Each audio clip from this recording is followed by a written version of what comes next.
స్థానిక ఎన్నికలు సంక్రాంతి తర్వాతే డిసెంబర్ నెలాఖరు వరకు రిజర్వేషన్లపై స్పష్టత. 3 విడతల్లోనూ ఎన్నికల నిర్వహణపై సర్కార్ కసరత్తు. రాష్ట్రంలో పంచాయతీ ఎన్నికలకు సర్కార్ సిద్ధమవుతున్నది. వచ్చే జనవరిలో ఎన్నికలు నిర్వహించేందుకు ప్లాన్ చేసుకున్నది. ఒకవైపు కులగణన సర్వే, బీసీ డెడికేటెడ్ కమిషన్ సమాచారం,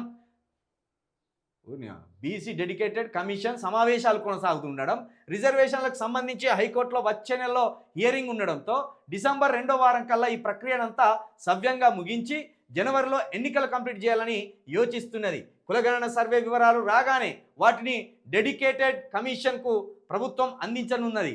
అందులోని వివరాలు, కమిషన్ చేసిన అధ్యయన నివేదిక రెండింటికి ఆధారంగా రిజర్వేషన్లు ఎంతవరకు పెంచవచ్చనేది ప్రభుత్వానికి సిఫారసు చేయనుంది. ఎంతసేపు కులగణన సర్వే అనేది ఓన్లీ బీసీల కోసం చేసినట్టే బిల్డప్ ఇస్తానులేంది ఇక్కడ. అంటే బీసీల ఓట్లు దొబ్బకపోదామనే, బీసీలను అన్యాయం చేద్దామనే.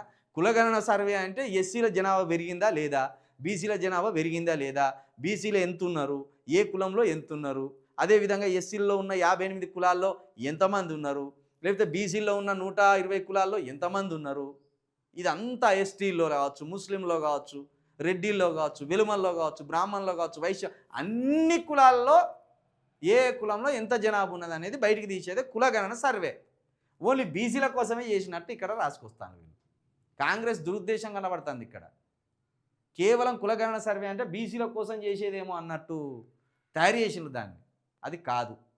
కాబట్టి కులగణన ఇక స్థానిక ఎన్నికలు సంక్రాంతి తర్వాతనట ఏడాది పాటు గ్రామ స్థాయిలో పాలన స్తంభించిపోయింది. ఏడాది పాటు కార్యదర్శులే గ్రామాలను నడిపిస్తున్నారు. సర్పంచ్ అనేటోళ్ళు లేరు, వార్డ్ మెంబర్లు లేరు, జెడ్పీటీసీలు ఎంపీటీసీలు లేరు. ఏడాది పాటు రాష్ట్రానికి హోంమంత్రి లేడు, ఏడాది పాటు రాష్ట్రానికి విద్యాశాఖ మంత్రి లేడు, ఏడాది పాటు రాష్ట్రానికి మున్సిపల్ శాఖ మంత్రి లేడు, ఏడాది పాటు గ్రామాల్లో సర్పంచులు లేరు. అనాథలు అయిపోయినాయి గ్రామాలు.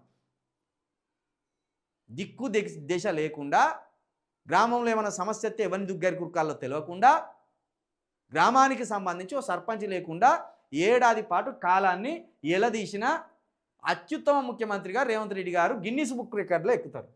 ఇది రాసుకోరు.